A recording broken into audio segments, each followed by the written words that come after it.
Good morning and welcome to Coffee Ann, the longest-running panel discussion show in American radio. To make a comment or ask a question of the panel, call 401-766-1240 or email coffee@woonsocketradio.com. And now, let's join the Coffee Ann panel. All right, it's Coffee Ann on ON Radio. Thanks for joining us this morning. It's Wednesday. It's March 12th. Nice of you to be there. I'm Joe Callahan. That's Melissa Smith over there from the St. Antoine Communities. Hi, Melissa. Good morning. And John Ward has joined us. Hi, John. Looking Hello. at his phone How are you meticulously. all? Tim Draper could not be here. Neither could anybody else from Navigant Credit Union today. What? Well, they're all the high muckety mucks over there are all having a very large meeting. Uh-oh. And they all have to be there, and it starts at 8:30, so he had to be here. So instead, he's stuck in traffic on 295, so serves him right. Hiya, Tim. Bummer. Miss you, Tim. You know what they said in 1970s? Yeah. Yeah, is that what they said? All right, Melissa, time for our first message, please, from the St. Antoine Communities. Sure. So for those of you that don't know a lot about St. Antoine Community, we are a large long-term care campus located on the line of Blackstone, Mass. and Woonsocket up in the northern part of North Smithfield. And on our property, we offer a variety of services from assisted living to short and long-term skilled care. We have a state-of-the-art rehab facility as well as 2 levels of memory care. So if you're interested in learning more about St. Antoine Community and the process for placing a loved one into whatever level of service you need, you can reach out to me at 401-767-3500 or email me at msmith@santantoine.net. All right, Melissa, thank you. The first thing we're going to start off with is because, well, we had some excitement in the city yesterday afternoon, close to 5 o'clock. Yeah. Where the, I was going to say murder-suicide. That's not quite how it worked out. It was attempted murder and a suicide. Where the 50-year-old gentleman, well, 57-year-old man, he allegedly shoots the 32-year-old victim a number of times. He gets transported to Rhode Island Hospital. Last we knew, critical condition, but in the ICU, but stable. And then the 57-year-old goes up to his apartment, locks himself in, talks to the police for a little while. Then they hear gunshots, and so they bust in, and they brought him to Landmark Medical Center, but he passed away. Like, Clearly wow. not so stable. No, not very stable. So they knew each other. They lived in the same building. Obviously, they had some kind of disagreement about what we don't know yet, and so when people talk about, we need to have gun control. We need to have gun control. All right, this is a great case for it, because why did this guy have a gun?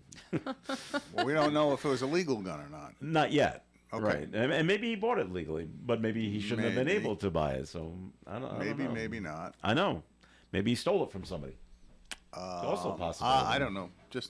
I don't know how much resource people who live in rooming houses have at their disposal, and I know that guns tend not to be inexpensive things unless you buy them on the street illegally. Okay. So they're a little less expensive, I would imagine. Yeah. Not much less, though. I mean, well, at least it's in the hundreds, I would say, if you're buying it. I mean, I hear the arguments about gun control, and I know the governor put it into his budget, and I will simply say any gun control measure that would go so far as to even ban a revolver, well, that's in his is going to fail. Yeah. And what happens when something like this happens? You know, no police were injured, so that part was good, because they responded to this. No EMS or fire as well. But now they got to close down Main Street and block it off. And it's like, now you're interfering with everybody else, you know? What a pain. Murderers are such a nuisance. They just don't think of everybody. So insensitive. I know. And it's just, to the everyday flow of traffic. But, you know, and I'm thinking of people that want to go. So what you're saying, Joe, is it's a parenting problem. That's... Where was this apartment located, by the way? Because they kept showing like Stadium Theater on the picture headlines. Is it right next door to it? It's the building right next door that's right at the driveway to the YMCA. There's about a 4-story building there. So the left of it, not the. I was thinking Community Care Alliance is to the right, right? Like, oh no, it's not. Wait a minute. No, if you're looking at the front of the Stadium Theater, it would be to the right of it. To the right, okay. Before you get to the old YMCA pool. Okay. And then the other problem I thought about, because now we're going to block off Main Street, and we're right at 5 o'clock in the afternoon. Ciro's is right down over to the right. Dinner traffic. No customers, unless you walk there, I guess. I'm like, Yeah. Maybe, I'm yeah. like, you know, and so it affects them and their business. Yeah. Well, and Chance and the other You business. can know that come they- in the backside though. Their parking lot's accessible from. I don't know how long they had the street blocked. They had the sidewalk taped off. By the time Okay. it got to 6 o'clock news, when I turned on the news later and I saw the run of the 6 o'clock news report, the Main Street tape was was open? only around the telephone poles in front of the building, not Okay. Yeah. all out closing the street down. That must have been only when they were bringing rescue in to take out the victims. The victims. Okay. But still, it's not very appetizing to Well, pull to no. a restaurant and see like a murder Go crime around- scene. Go around the crime tape. All right, so that's what took place in the city yesterday with the suicide and then the shooting of the other gentleman. So, all right, other things going on. Things you shouldn't do because you're probably going to get caught. And this happened in Cumberland, where the man who worked at a company called John's JAHNS Metalcraft, he's accused of stealing their safe with a lot of money in it. Wow. There's probably cameras. Do you think? And there were. Yeah. Yes. And so And he's an employee? he's or- an employee. Yeah. He allegedly stole the cash-filled safe from his employer. Basilio Andrade, he's in Pawtucket. He's accused of stealing the safe on March 5th. He was taken into custody on Tuesday as he's coming to work right in front of the business. Another great line from a cartoon. Wile E. Coyote, super genius. Yeah.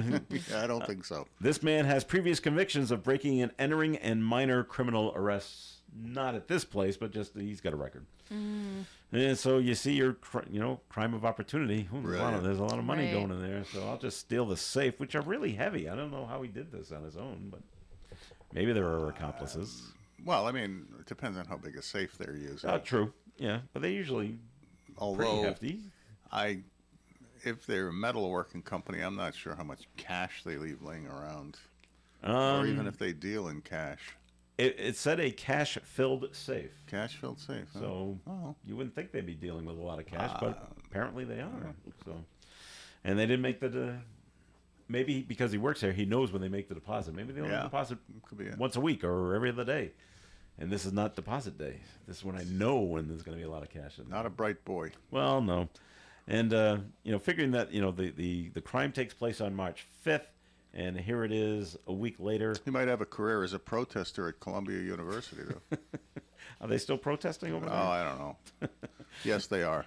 I wanted to ask John about this situation, and maybe Melissa, you have a thought on this as well, because we had it on our national news, and Trump, like he said, he's gutting the Department of Education. Yeah, half of them gone. Ton of layoffs went.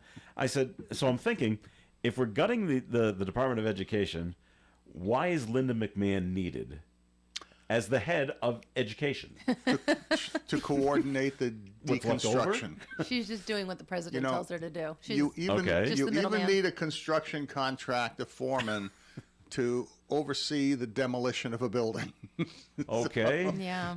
And then just to scrape up the No. remnants of who was ever left? First off, they can't get rid of the Department of Education because it was created by Congress. Only Congress can get rid of the Department of Education. Okay, so we're just going And to unless he has a very specific, she has to come up with a very specific plan as to for what the half of the people left are doing, probably like the title funds that go to the various educational institutions for training, for special education services, for health-related services, all of those things, for the loan programs that go on for education. All of those programs, if they're going to deconstruct education, they all have to be identified to some other department. Like I know they were talking about the loan program going to the Commerce Department under the SBA. They were talking about probably the health initiatives for special education services going to the Department of Health and Human Services. They parse it all, basically push it all back to where it came from. Maybe the title programs related to student rights and things, Title IX management and stuff going to the Justice. And basically spread it all back out to where it came from before the Department of Education existed in '76. Okay. It's possible to do. Yeah. It's just a deconstruction and making sure that whatever programs are done are not done through this bureaucratic bloat that has become the Federal Department of Education. Well, Is I your actually daughter appreciate concerned? how you, not yet. No, yeah, okay. I mean, this just broke last night. I mean, it's Right. been discussed and rumored for a couple weeks, but you just kind of outlined, maybe this, maybe that, maybe it's because of this, and maybe it'll all go back to how things were. I think that's the thing. It's like we're not hearing about any real relevant, tangible reasons for this happening other than slash, right? And so that's the headline: is they've slashed the department. Half the people are gone. It's not. You've got the union president on the news. That was the real reason. It's an opportunity to get rid of all of the liberal initiatives, the DEI initiatives, the gender issue initiatives, and all of those things, and you simply make those go away. But usually when you eliminate departments, though, you look at productivity, like you have tangible reasons for cutbacks and letting go of people. So it feels very much like wrongful termination. There's probably some very effective, productive people working in that department that are now out of work for no reason. And how do they feel, right? So how they decide who's going is a different question. Right.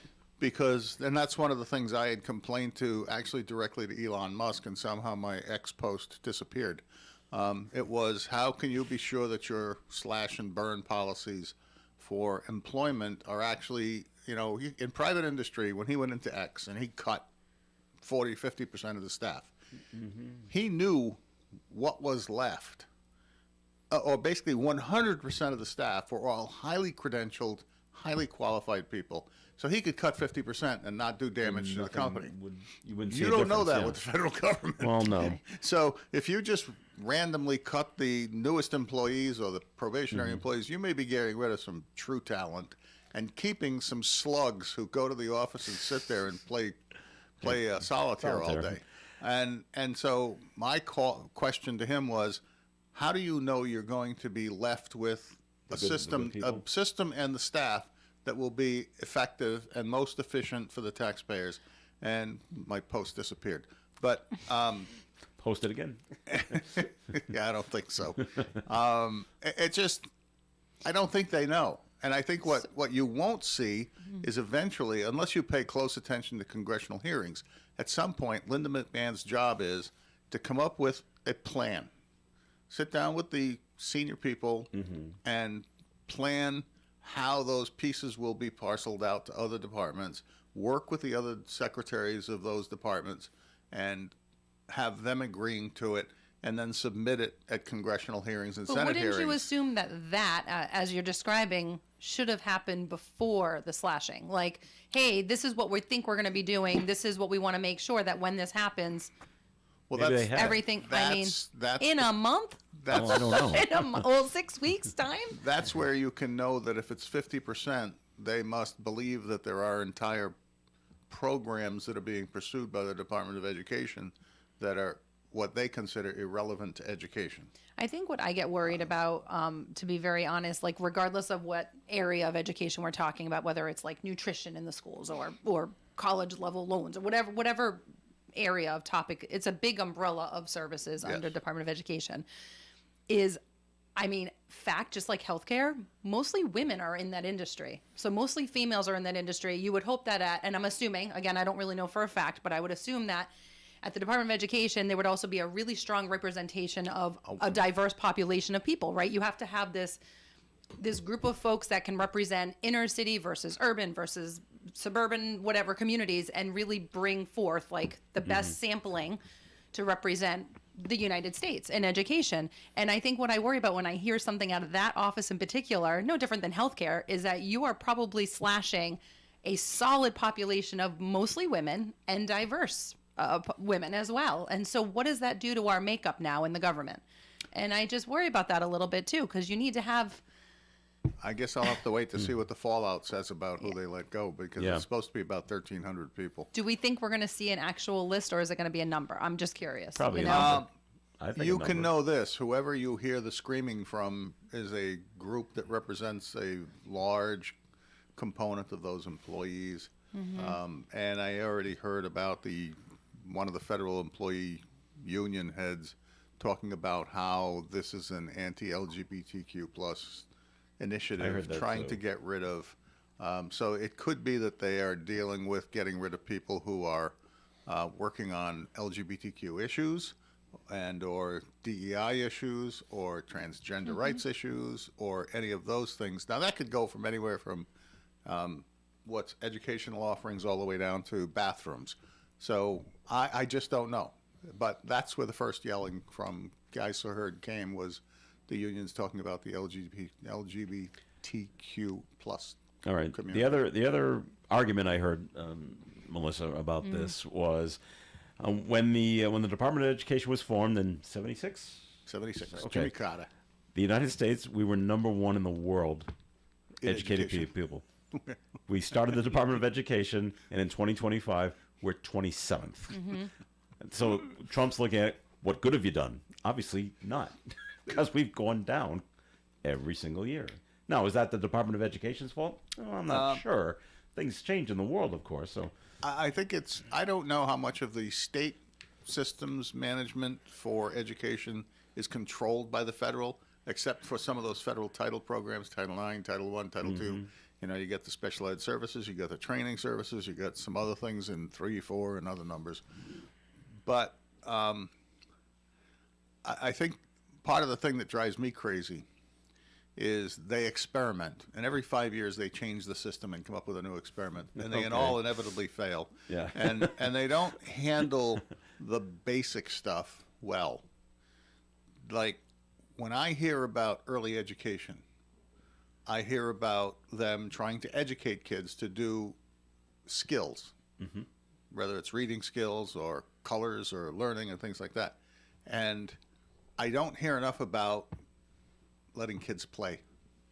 Oh, well, Making sure they go outside, get fresh air. Oh, it's only getting worse. That's what they do. Yeah. That's what, It's less only- and less that's what kids should do. We've talked about Hasbro. And- I mean, and and the when I- impact of just like taking away sensory toys and You know, investing in technology instead. It's such It's the crap. wrong move. It's the wrong move. It's the wrong move. And then I hear about them offering free lunch programs and course, free free breakfast breakfast, programs. And then you look at what's being offered, and if they ever turn the school lunch program back over to the Department of Health and Human Services under Kennedy, watch out. Because I posted something, and I got some blowback on it, and I expected it. And I sometimes post things, they say I try to be provocative sometimes and trigger response. Something. Okay. And this one was about the Japanese school lunch program. Japanese students go to school, they eat lunch at school, Right. without exception. You are not allowed to bring a lunch with you. Oh.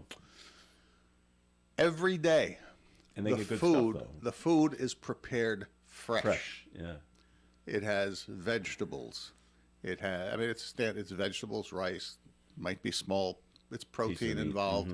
It's a balanced, nutritious meal. They are taught about the food that they're eating. They learn why it's important to eat good food. And Japan is one of the least or the lowest number of people with obesity in the world. Yeah. You just don't see obese Japanese people unless they're Sumo wrestlers. Yeah. And the point is this, you know, I made the point of saying we should do what Japan does and get this crap out of the schools, get the vending machines out of the schools. I don't even care if they're just saying we're only selling water. Get them out of the schools. They don't belong there. You want All right. water? You got it. There's the thing, bring your bottle, fill it up. But they serve crap. Okay.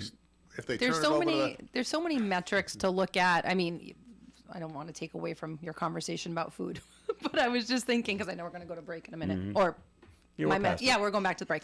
But you started to touch upon like even college and all of that as being part of this conversation as well. And you think to yourself, I just want to see some metrics because I feel like going back to, you said 76, 74, Yes. 76 to now. So the initial push, let's say for the 10 years after this department got formed was get more kids to college, get them dreaming about college, like going to college will help improve our economy and all the things, right? And I feel like in the last 10 years, it's been the conversations surrounding college, way too expensive, out of reach for a lot of kids. Let's bring trade options into schools. Let's get kids more like hands-on learning and put them into trades because we now need trades. And then you think about, I always go back to HGTV. It's like my weird little warped mind. Like our world also craves more and more and more and more, right? So it's like you have these dreams of the houses you have to have and the property you have to have and all the things. And it's like everything's just out of whack from a very young age as to what are your priorities in life. It's not a simple world that we live in anymore. Back in the 70s versus today, cell phones are a big driving force of that problem, technology, etc. But it just feels like it's not just it's a broken department, it's also a broken world. Like, you can't really measure the fact that it hasn't been successful since 76. It's also a lot of other contributing factors as to why it hasn't been successful, because we've lost focus of what are the values of our world. I got more to say, but let's go to the break. Well, you got to take a break. So, Melissa, it's time for a second message from the St. Antoine communities, please. Okay, because I know we're late. I'll make it very quick. I often share that at St. Antoine Community, we do as much as we can to support our community partners as well. And you've heard me talk about, we've done everything from sock drives for Community Care Alliance in October for Socktober, and we've done food drives and toy drives. And right now, the North Smithfield High School actually reached out to us to partner with them on a shoe collection that they've been doing. Mm-hmm. They've been trying to collect gently used shoes to help developing countries. So they're trying to repurpose the shoes and ship them out, but also I guess they get weighed and then they get some discounts towards certain fundraising events that they're doing at the school, proms, etc. So of course we want to help. So we right now at both St. Antoine residents and the Villa at St. Antoine have bins in our lobby, and I just wanted to open it up to the community. They're going to be picked up on Friday from the high school. So you have a few more days to just drop off your donations. Gently Love shoes. I mean, I'm sure everybody has some that you're recently retired, and maybe there were some dress shoes that you once wore, but now never wearing these. You're never wearing those again. And someone had said to me, does it just need to be sneakers? Absolutely not. They're taking everything from heels to flip-flops to sneakers, athletic gear, whatever. But if they go on your feet and you're not using them, drop them off at one of our lobbies, 10 Rhodes Ave or 400 Mendon Road, and we would be happy to take your donations. Thank you. Think Crocs. Crocs? They go in the dishwasher. It's fantastic. Florsheim wingtips. There you go. Oh, hey. All right, more coffee is coming up. Still in business? Stay tuned. Krakow Deli Bakery Smokehouse offers authentic homemade Polish food to make your next meal special. Try our many varieties of hot and fresh pierogies with onions and what they call dirty sour cream. Or pick up golumpki, kielbasa, babkas, or some fresh rye bread. We also offer a large selection of specialty and imported foods. Open Tuesdays, Thursdays, and Fridays, 9 in the morning till 6 p.m., Wednesdays, 9 a.m. to 5 p.m., Saturdays from 8 to 5 p.m. It's Krakow Deli Bakery Smokehouse. Follow us on Facebook and learn about our weekly specials. Located at 855 Social Street, Woonsocket, Krakow Deli Bakery Smokehouse has all the authentic Polish foods you love. Some people just know they can save hundreds on car insurance by checking Allstate first at 888-ALLSTATE or allstate.com. Like you know to check your sunroof is closed first before driving through the car wash. Whoa, whoa, whoa, whoa. Oh, no. Wait, whoa. Yeah, checking first is smart. So if you want to save money, check Allstate first at 888-ALLSTATE or allstate.com. You're in good hands with Allstate. Savings vary. Terms apply. Allstate Fire and Casualty Insurance Company and affiliates, Northbrook, Illinois. I am James, Senior Apparel Designer, and this is Behind the Design with Hawks. Hawks is your classic workwear brand. It's designed for those guys that are on the job site. Just driven performance, just rugged and comfortable. Thinking of durability, everything is either double, triple stitched, bar tacked. It's built durable, it's going to perform, it's going to move with you, it's going to have everything that you need in a product. Hawks, only at Boot Barn. The Coffee and Panel is enjoying coffee from Down East Coffee Roasters. All their coffee is roasted right here in Rhode Island. Down East Coffee Roasters is available at all Little General stores. ON Radio. Hey, it's Coffee and ON. Thanks for joining us. Joe Callahan here with Melissa Smith and John Ward. And John, do you remember what you wanted to say? Well, yes, it was that when we think about the Department of Education being created in 1976. God, it's hard to put out the words 19 when I talk about a year. In 1976, I think the reason, and I'd have to go back and read some articles, but all of the special education services laws were passed a couple of years before that. And I think they maybe did not have enough resource in the departments or who was going to be responsible for that. And because it was special education was specific to the needs of special needs students in the public school systems around the country, I think that may be part of what motivated Carter to talk about coordinating all education services under an education department, because there was so much to be worked out to solve special education needs. They weren't serving free lunches at the time, but there was the Title I, which is the Special Education Services, and then they started setting up training programs for educators related to that, and a whole variety of other things associated with specific education purposes. And that's when health services came out of Health and Human Services and folded into education. And I think over time they've just piled on more and more and more responsibility into education, and they've gotten away from education. And I think that's part of the problem. It actually did create the problem, because I love my niece, Abby, but to roll Abby into a classroom and an inclusion model, she has Down syndrome, she's on a feeding tube, she is sensory and aware and can respond, but only in laughs and smiles, and that's about it. Yeah. That's her whole experience. She is never going to truly graduate from school. And so she comes into the classroom and she creates an atmosphere of teaching empathy and teaching understanding of how these people are with us in society for the other students.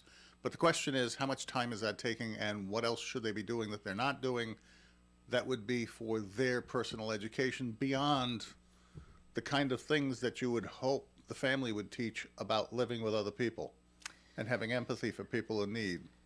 I know you're going to disagree with me to an extent, but where do we leave off family responsibility and social interaction understanding that used to be in the purview of moral family values, religion, and general society getting along, and force it into a classroom that takes away time, which is never enough for the fundamental skills you need just to function in society, whether it's math, reading, civics, other things.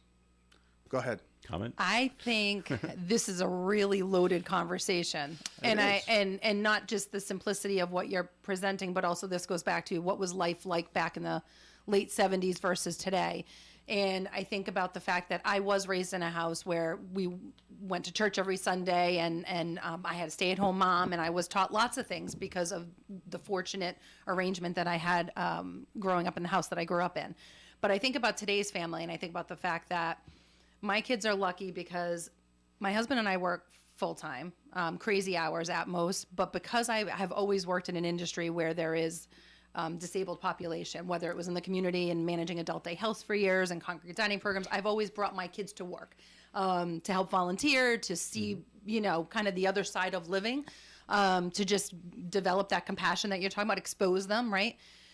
But how many of their friends don't have moms or dads that have provided that opportunity because they work in corporate America, or they work in jobs where they go to an office and they're doing 50, 60 hours a week, or they come home and they bring their computers and they're on their phones and they don't have time because the world's gotten out of hand, and there's not silly things like manufacturing or finance.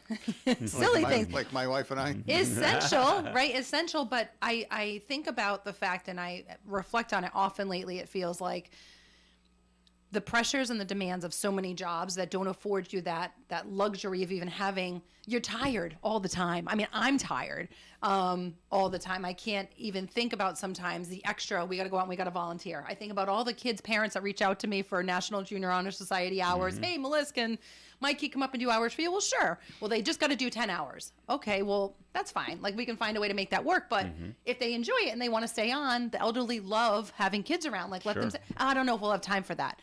So going back to like what parents should be teaching their kids, there's no room for some of that extra stuff sometimes. If it's not happening in the classroom, what's the likelihood? Parents can't even find time, myself included. I'm not a regular churchgoer like I was when I was a kid. I'm lucky if I get my kids there twice a month, because there isn't a lot of time. Sports demands, everything else. It's hard to figure out what our priorities are, John, to be honest. So I'm kind of doing a blanketed defense mechanism of all parents. And if I didn't work in nonprofit and I didn't work in human services and had that ease of my kids already knowing what I do every day because I talk about it and bringing them to work sometimes, I don't know what they would be exposed to. But it's concerning because this generation does lack empathy, and they do lack awareness, and they're very selfish, and they're very all about themselves, and they don't have what I think might have been maybe exposed to them if they were in a classroom with kids who are disabled. 2 points. Sure. And like I said, this could be hours of a conversation. You're absolutely right. This is because I can attribute this to two things. One of which is technology and the internet. I just read an article and a analysis done. Everybody thinks about how people have separated themselves from society because of COVID, and we all isolated, and we've become used to it, and now there's less socialization going on, fewer people going out and doing social things. And in fact, the study that I read says that no, you're wrong. It was exacerbated by COVID, but it actually started around 2003. It's been going on pretty much ever since the good old interweb came up into prominence and people started sitting there with their phones and their computers and started playing games and doing all of those things that isolate them, and that basically it became a measurement of loneliness and how society has become disconnected from each other. And the other one, and I know this one always triggers people, especially those in social services and those in the minority communities who will, attribute this to somehow I hate people. But in fact, the single most damaging thing that I can think of that has damaged the basic structure of our society is the war on poverty. It created an opportunity for single parenthood to become a norm and the government to subsidize it. And I know if I had dear Melissa sitting next to me, Murray, she would be arguing about, so you want to keep women in dangerous relationships where men abuse them. I say, no, I want them in jail, not walking around the streets making 6 more children with 6 other women because they can afford to, because the government's going to pay them. And nobody cares that that's a problem. That, to me, is one of the most damaging things. It was an attempt to make it possible, but, when people complain about taxes, and one of the reasons you work is taxes and costs. Yep. And government subsidy of programs that distribute your wealth to other people, which means you have to spend more time making money just to break even. I agree. So the war on poverty is part of the reason you have to work, and I and my wife both had to work. But when we think about taxation, you think about what they take out of your federal taxes and your FICA and your state taxes, but people don't think about the fact that the earned income tax credit, which means if you go to work and you don't earn much, like minimum wage, and you try to support a household, that when you file your tax return, not only do you not pay taxes because your income's so low, but then you get a tax credit that gives you a check, a refund, even though you may have paid nothing in taxes. That's a tax on you and me. When we get our utility bill, and it's the low-income energy assistance program, that's a fee that they add onto your utility bill. That's a tax. It redistributes your money to other people. Those are all of the things that, so if you added up all that, your tax rate's probably not 30%, it's probably closer to 45%. When you add in all the 100%. fees and all the things you're doing to subsidize other people's lives. All right, we got to take a break. We do have a note to get to. We will when we come back. I just wanted to bring this back to education for just a second. This is what my high school did under the guise of this is a good thing. And this is back in mid-'80s, and they decided we can't have the soda machines, the soda vending machines in the cafeteria anymore. Soda's bad. The one soda machine that was kept was in the teacher's lounge, which I thought was amusing. They could have it, but we couldn't. So they took all the sodas out, the Coke, the Sprites, everything. That came out, and they filled it with, one was water, was a choice, but the other was fruit juice. And it took them about 6 months to realize pure sugar. It's just as bad. But then Coke, which was pretty smart, realized we got to get back in the schools. We're losing a ton of money. So they came out and said, hey, you need a new scoreboard at your school, don't you? Yep, sponsor. Yeah, well, we'll $10,000, put our name on it. We'll give it to you if you put our Coke machines back in your school. Money talks. So there you go. All right.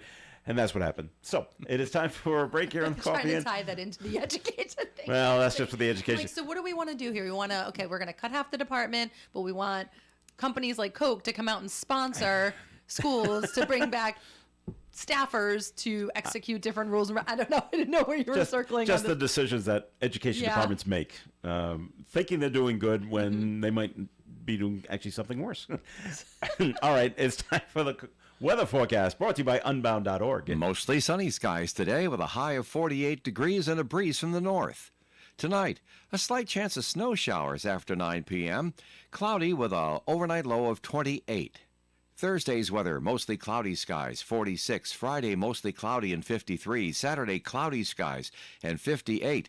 Saturday night, got a 30% chance of rain, cloudy skies and 51. Sunday, 60% chance of rain likely, cloudy and 64. Sunday night, 90% chance of rain with a low of 51. Monday, an 80% chance of rain all day with a high of 59. Monday night, 50% chance of more rain. Then the sun comes out on Tuesday. Outside the Navigant Credit Union broadcast studio at the corner of Park Ave and Kennedy Street, we have sunny skies and 43 degrees. John, a girl in Kenya dreams of becoming she wants to be a doctor, yeah. And the elder in Guatemala, they want to be part of a community. Oh, well. Okay. So reach out and change the world, and it will change your own at unbound.org. Are you retired or retiring soon? That's great. Congratulations. You may be retiring, but your money can't afford to retire. I'm Ed Carew of the Carew Investment Group at 2190 Mendon Road, Suite 3, Cumberland, Rhode Island. At the Carew Investment Group, we offer personal investment management of client money, especially from the proceeds of their 401k distribution after they leave the workforce. So to find out more about our services and for professional management of your investments, call Ed or Paul Carew at 765-8880. Securities are offered through Bolton Global Capital, member FINRA and SIPC, and advisory services offered through Bolton Global Asset Management, a registered investment advisor. All things vintage and collectible can be found at Timeless Antiques and Collectibles. The 3,000 square foot store is packed with unique treasures from days gone by, including rare coins, vintage jewelry, and much more. Whether you're a serious collector or just looking for a one-of-a-kind gift, Timeless Antiques and Collectibles has something for you. Frank and Tammy Irwin are always on hand to answer your questions and help you find exactly what you're looking for. And with new items arriving all the time, you never know what kind of gem you'll discover. Visit Timeless Antiques and Collectibles, 91 Main Street, Woonsocket today, and step back in time. And this portion of Coffee In is sponsored by Navigant Credit Union. Tim Draper could not be with us this week. We hope he can join us next week. This is an ad about a self-made teen. Me. See, I go to school, I do my chores, but I also have my own goals. I'm saving what I earn from making radio ads like this one to buy a gaming computer, and I'm using my Embark account to do it.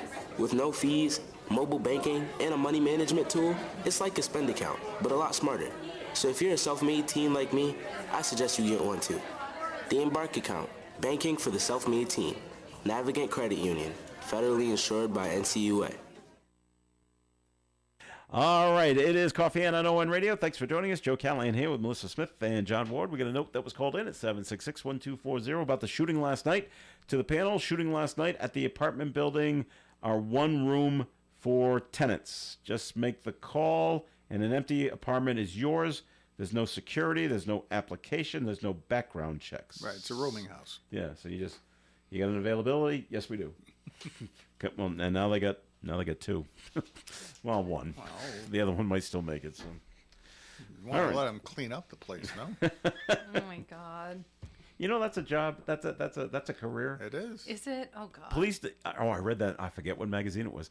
But yeah, please. If there's a shootout or something, they need someone who's willing to come. Someone else has to come in and, or you can do it if it's yours. But yeah, that's a career. And someone said, yeah, I had to figure out which chemicals work best to get blood stains out. What's the title of that job? Cleaner. Crime. I don't know. Crime scene. I don't know, but it's well documented in John Wick movies. Yeah, that's right. All right. Just switching gears. Do you enjoy going to Providence Place Mall? Oh my God! I was hoping you would talk about this today. No, I told John? you. Not anymore. Okay. No, a few weeks ago I got stuck there just in a fire drill, which I learned happens all the time, and that was mayhem, and that was the last time I stepped foot in the mall, and I will ever go to that mall again. Not that I want to ruin business further, but when I read what happened over the weekend, or not the weekend, it was Monday. No, it was over the weekend. It was over the weekend? Yeah, Saturday. I haven't heard a good explanation of what actually triggered this. I agree. Officials say multiple events in downtown Providence. So something must have been going on at the AMP, probably PC basketball. So? Something going on at the convention center. Okay. And then there were protests that were going on as well. There's always protests. So people, but they're driving in. They got to park somewhere. Okay. And then I heard there was a problem. It's not. There was a problem. People getting out of the lot, out of the garage. Because sometimes the tickets weren't working to get the arm to go up. So it's a technology issue. Yeah. So that was part of it as well. 3 hours, though. Well, I know. 3 hours. The biggest complaint the thing I heard that makes the most sense is whoever the company is that manages that. It's LAZ. Must have had somebody on the site because. Yes. Or somebody nearby. Yeah. The answer to that problem is open the gates, let everybody out for free. 100%. Just do it. Yep. And then figure it out later. I've seen parking garages do that. Yeah, it's a mess right now. We're broken. A problem. Open it up. Everybody get out of here. So we have tickets to PPAC, and we park at this. It's part of the package that we have. There's a designated parking garage, like right 2 blocks over, right? Yep. Yes. There is not. I don't think I've ever waited longer than, and it's a little anxiety driven. You're on the 4th, 5th floor. Sometimes you're coming down. You're stuck for maybe 20 minutes, and it is a little bit. But they have an attendant, and that person's taking the tickets, and he's there in case there's a problem with getting you out. I'm like you. I thought to myself, how the heck do they not have one attendant that could just sit there at the gate, allowing the arm to just come up and get the cars out? There had to have been something on the street, Must be also part of the blocking them from get out. Maybe. I heard that the problem with the scanning of the tickets, and it wasn't working right. Know. So, and I don't know if you're a part-time person working at the parking garage, do you have the authority to lift up the gate and say, "Okay, everybody out"? Well, here's the thing. Even that. I know you got to call somebody. Maybe they did, and they said no.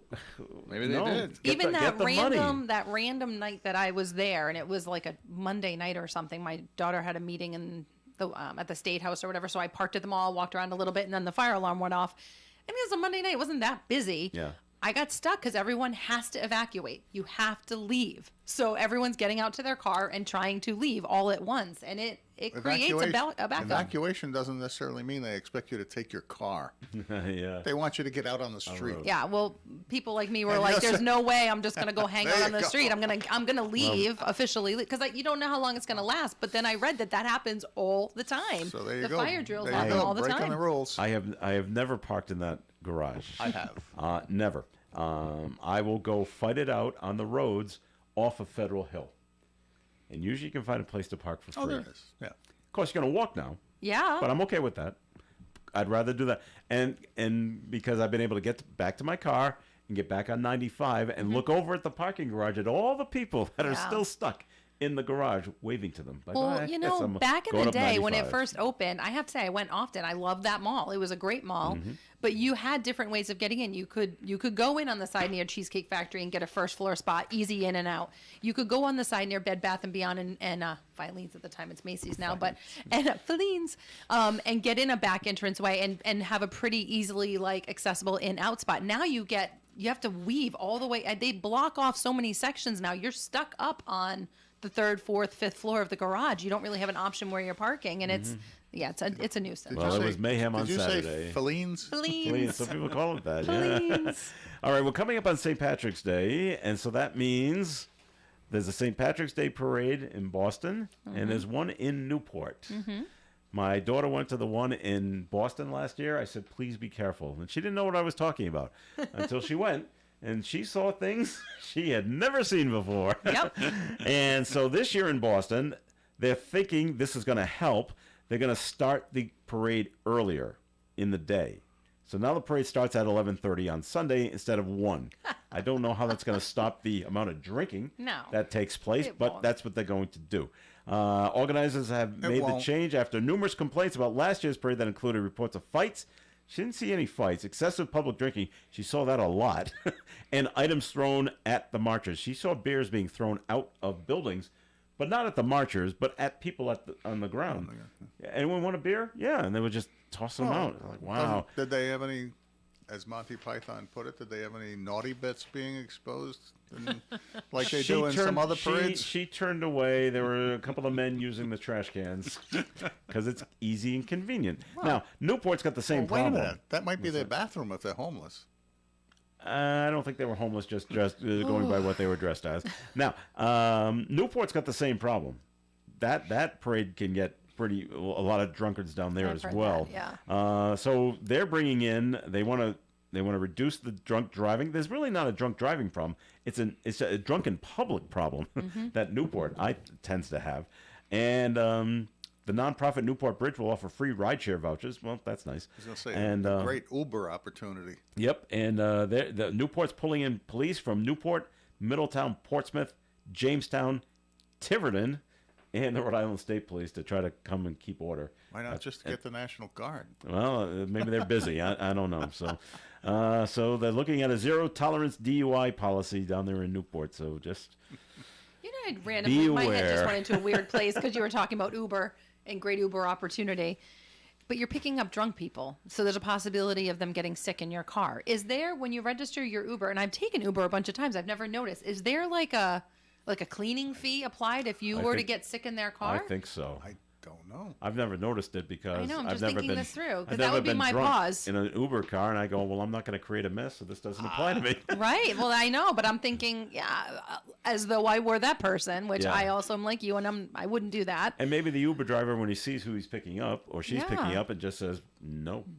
Yeah, like I'm good. I'm not, and they have that option. No, I'm not taking you. Oh, I don't know what kind of contract they have with the company about taking a fare and then turning it down. But you can. And I guess you can, because they can rate the person driving. They can do a review. You know, zero star, they were drunk. But this happened to my son and his friend. They were in Boston, called for an Uber to drive them back to Mansfield. When the driver got there and then he looked at his phone. He must have read it wrong. Saw it was Mansfield. Well, that's going to be at least a 45-minute drive. He said no. He got in his car and drove away. They had to call another Uber. Really? Wow. And when that guy got there, do you understand where you're taking us? Yes. You're okay with it? Yes. Okay. And that person drove him. But yeah, they can refuse to, when they show up, they can refuse to take you. Never knew that. That's just up to them. Of course, you're going to give the driver a lousy review. Of course. They drove away. They didn't take me. All right, break time once again on Coffee In, and we're going to take another break right here. This segment of Coffee In has been sponsored by Navigant Credit Union. This is an ad about a self-made teen. Me. See, I go to school, I do my chores, but I also have my own goals. I'm saving what I earn from making radio ads like this one to buy a gaming computer, and I'm using my Embark account to do it. With no fees, mobile banking, and a money management tool, it's like a spend account, but a lot smarter. So if you're a self-made teen like me, I suggest you get one too. The Embark account, banking for the self-made teen. Navigant Credit Union, federally insured by NCUA. J.B. Liquors is more than just a liquor store. It's your friendly neighborhood liquor store. That means you get personalized service as well as a great selection of beer, wine, and spirits. J.B. Liquors has everything you need, from everyday brews and table wines to craft beers and single-barrel whiskeys. Open 7 days a week, Monday through Saturday from 7:30 to 10 p.m., Sundays from 10 to 6 p.m. J.B. Liquors, your hometown source for beer, wine, and spirits since 1979. 1117 Social Street, across from O'Reilly's Auto Parts in Woonsocket. 50-cent nip bottles are available at J.B. Liquors. Hey, it's Lamar from the Bob and Sherry Show. Everyone knows that I love food, but I also realize that I need to be healthy. And I have found that PhD Weight Loss is able to help me with both. I'm getting healthy and without needle sticks, medications, or gimmicks.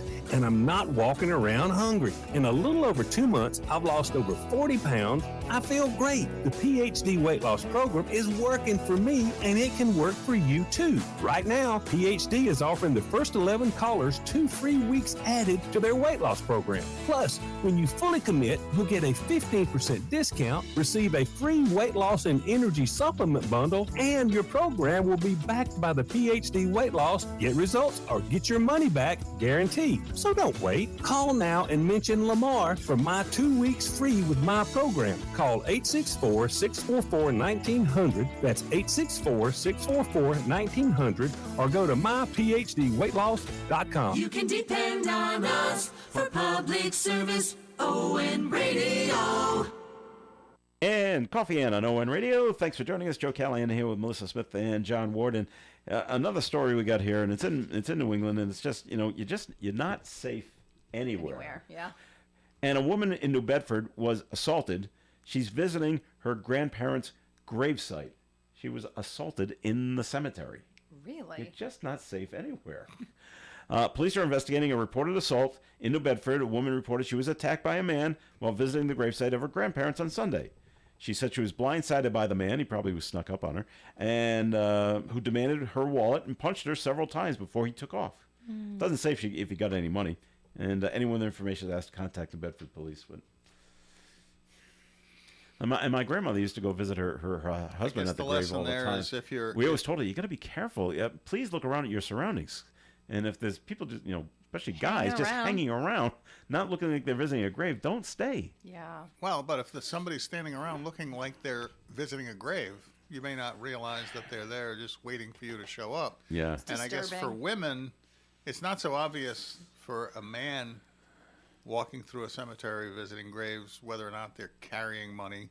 But a woman carrying a purse, boom. Yeah. Maybe if you're going to go, don't carry a purse. Or leave it in the car and lock the car. Lock the car. Yeah. Don't carry the purse out to the grave.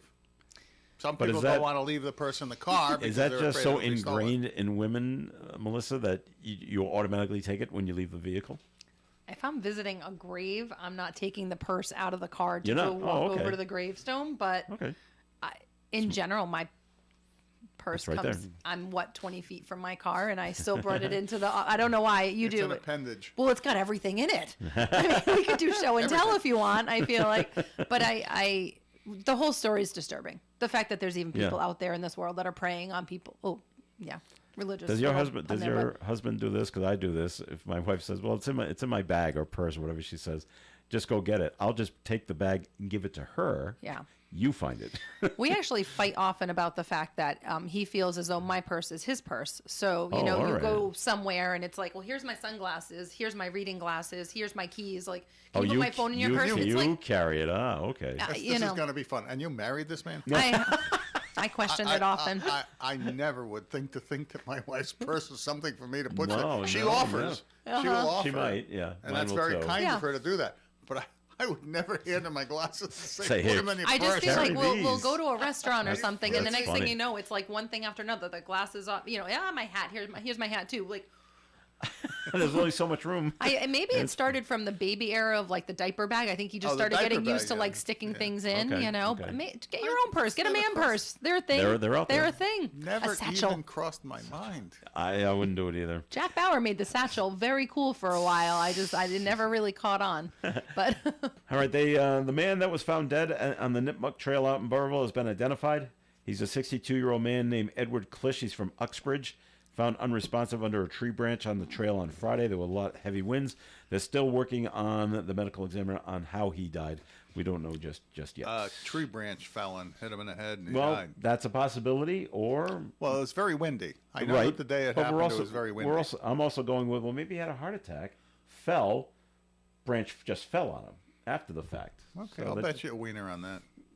That would be like two mishaps in one, like colliding. I know in one moment. It would be quite the coincidence that happened, yeah. But it's a possibility. That could turn into a Facebook reel if it actually happened that way. Somebody would create a phony AI video. I gotta say, speaking of AI, okay, I gotta say one of the most fascinating things I've seen recently on these Facebook reels that show up everywhere now, the ones where they take statues from out of history and portraits, paintings out of history. And they use AI to animate them. Oh no, I haven't seen that. Actually create the face. So when you see like a Mona Lisa, a bust of Julius Caesar, or the Mona Lisa, and they will use AI, and it will flesh it out and create and animate it so it's moving, just so you can see when we see statues of Roman emperors and people from Greece and things like that. You don't think of them. You try to imagine what they look like, but it's hard to imagine from a statue. But when they flesh it out, it all makes perfect sense. I'm fascinated by that, by but where you're actually seeing what the person behind the portrait would have looked like when they turn it into something that looks like it's alive. Have you seen that with AI, where they take like celebrities that may have died in their 20s or 30s and said, "This is what we think they'd look like now, right? If they had lived." If they lived. Yeah, it's like, well, I guess it's possible. And the other one that the AI can do too is they can take a snapshot and animate it so that they can have the people in the snapshot actually come to life and start moving about and changing their positions. It's very interesting. All right, Melissa always says, "Joe, where do you come up with these kind of stories?" No. This one, We made it through an entire show without you sharing some kind of assault, by the way. I just wanted to it's not assault, it's applaud you. Last show was really rough, John. You missed it, but I felt like there were 4 or 5 stories, and they were all like women getting assaulted. All right, this one isn't that. So, yeah. It's just, it makes you scratch your head and say, why? 35-year-old man in New Hampshire, in Somersworth, New Hampshire. I'm not sure exactly where that town is, but 35-year-old New Hampshire man is facing charges: indecent exposure, lewdness, reckless conduct. So close. Now, try not to laugh. This is no pun intended, but his name is Sean Wiener. Well, hey, we had a congressman from New York. I know, okay. But he's the guy. He stole a vehicle, and he crashed it while he was driving in Dover, New Hampshire, Sunday afternoon. So when he gets out of the car, that's when he takes his clothes off, starts running through traffic on Route 16 in New Hampshire. He must have been on something. True, but even if you're on something, what makes you think this is a good idea? This will let me get away somehow, and it's cold. I mean, now he's going to appear in Dover District Court sometime in May. So. Yeah, but in the meantime, he gets to spend some time in a warm place that they're In a going to feed him every in a warm day. jail? Well, Maybe okay. that's what he was after, Okay. without realizing it. Okay. If you're living in Florence, South Carolina, I guess you're the lucky people. A city in South Carolina, that's Florence, is banning venomous snakes after a man was bit by the most dangerous serpent in the world. Ooh. Owning a venomous snake is now outlawed in Florence, South Carolina. The city council recently expanded. You never had to take this up when you were on the council, John. You won't. There's no venomous snakes in Rhode Island. Recently expanded or New England. an already existing ordinance banning ownership of exotic animals. Does Woonsocket have something about exotic animals, like no lions, no zebras in the city limits? I'm sure if you dig in deep enough, there's something that would... basically, no, it only allows for pets that are dogs and cats. And so I would think the others are prohibited, but I'm not certain. Well, this comes after authorities said a man was bitten by an inland taipan snake almost 6 months ago. The ban in Florence also includes, no alligators. Mm-hmm. Write this down, John. No alligators, no crocodiles, no coyotes, no foxes, among other animals. What a moron. Yeah. I mean, but baby foxes are so cute. If you're in South Carolina, all you have to do is go out in your backyard and you can get a venomous snake. Right. They live right around you. Not in New England. You don't have to worry about that up here. So, okay. And I haven't seen any Bengal tigers up here recently. Well, they went to the city council made it official. Well, you would think. You wouldn't have to. These are one of these things that 100 years from now, somebody's going to say, why do we have this stupid law? All right. And they might get rid of it, and then somebody will go to Thailand and get another snake. Both Utah and Florida are dealing with basically the same issue. Utah will be the first state to ban fluoride in public drinking water, despite opposition from health experts. Well, governor, this one's a challenge because every dentist will tell you that that's why our teeth are so good. And they will also tell you that some of the reasons we live so long these days, post-Second World War, has more to do with fluoride and promotion of oral hygiene, which has reduced the number of diseases associated with bacteria that forms in your mouth if you don't take care of it. It's one of the most healthy things you can take care of, and fluoride is part of that. So don't ask a dentist, because they'll tell you it's one of the best things ever happened. Well, the governor of Utah will sign the bill, which passed last month, arguing fluoridation should be an individual choice. Supporters cite cost concerns and a 2019 fluoride overdose incident, which opponents warn of increased tooth decay, especially for low-income residents. So now they're trying to do this also in Florida. State Senate committee voted yesterday to approve a bill that makes it illegal for local governments to add fluoride to their drinking water. Republican Keith Trunow sponsored the bill, calling it a matter of choice. He says there are several ways to add fluoride to your water, but if someone doesn't want fluoride in their water, they can't really opt out. Well, I think the possibility is, and I'm not sure whether or not fluoride in the water is working so well because it's combined with the fact that they fluoridated toothpaste in many cases. Right. And maybe if they get rid of fluoride in the water, people can compensate for it with fluoridated toothpaste. I don't know. I just know that my father was a dentist, my brother's a dentist. I have two nieces that are dentists, and Very they will tell you that fluoride is, even if it's some kind of poison that they say it is not so detrimental that it offsets the huge benefit to the quality of your oral health with your mouth by having protected teeth. All right. So the only thing I'll offer, though, just thinking about the fact, so I'm on well water, so there's that. So we always have to worry about, like, we're not getting any fluoride, like in a city or a town. Like I grew up in Smithfield, they have fluoride in their water system there, to the best of my knowledge, or at least we did growing up. Kids today gravitate towards Poland Springs water bottles and things like that. So even if it's in the public water system or whatever, a lot of kids aren't actually drinking the water from the faucet anymore. They're going right to the throwaway bottles. So just thinking of that as well. And even Aquafina, which is nothing more than purified water out of the Houston water service system, which is probably fluoridated, but then they purify it out. Right. We got to run, though. So why? Love this topic, we're past too. 9 o'clock. And I wanted to get to one more. Southwest Airlines announced they're going to start charging for checked bags. I heard. Unless you're part of their loyalty, their high loyalty status. And if you book your flight before May 28th, you can still have free checked bags. We already went through that with my family over the golf trip in December. We have to book. We have to book before May 28th to get a free bag. Amtrak, being funny, said, guess we're the only ones doing free baggage now. So take the train. But there's an offset. Southwest's announcement also included the fact that they're going to now start offering a significantly discounted fare. So I think what they're going to try to do is they're going to try to balance out so that you can still be cheap by the discounted fare and maybe make it more affordable to check a bag. All right, very good.